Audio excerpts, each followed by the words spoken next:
Matahari pagi menyapa dengan hangat ketika Pak Jono, seorang pemancing tua, berjalan menuju tepi sungai lembah hijau. Ia membawa alat pancingnya yang sederhana, ember kecil, dan secangkir kopi hitam yang masih mengeput. Bagi Pak Jono, memancing bukan hanya sekadar hobi, tetapi juga cara untuk menikmati ketenangan alam khas bawaan. Pak Jono duduk di bawah pohon rindang yang menghadap ke sungai.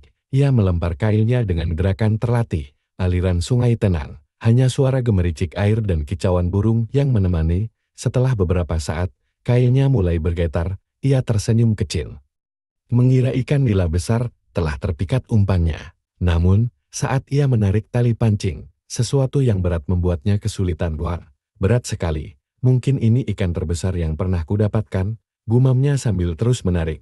Tapi tiba-tiba, dari dalam air, muncul sesuatu yang membuat jantungnya hampir berhenti berdetak. Seekor buaya besar, panjangnya mungkin 5 meter, muncul dari permukaan air dengan moncong lebar penuh gigi tajam. Mata buaya itu menatap tajam ke arah Pak Jono. Kail pancing Pak Jono ternyata tersangkut di tubuh buaya tersebut. Pak Jono terdiam beberapa detik, lalu pelan-pelan ia melepas tali pancingnya, agar tidak memancing amarah sang predator. Tetapi, buaya itu tidak pergi.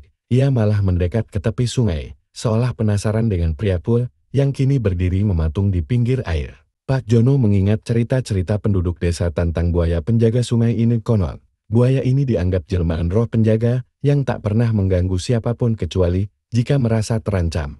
Dengan hati-hati, Pak Jono mengambil ikan kecil dari umbernya dan melemparkannya ke arah buaya. "Maaf, aku tidak bermaksud mengganggumu, ini untukmu," katanya dengan suara lirih.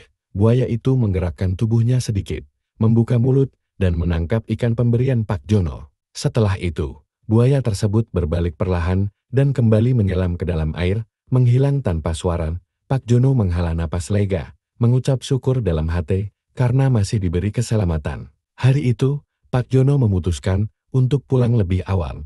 Ia merenung sepanjang perjalanan pulang, bukan karena ia takut, melainkan karena pertemuan itu terasa seperti sebuah peringatan agar ia lebih menghormati alam dan makhluk yang hidup di dalamnya.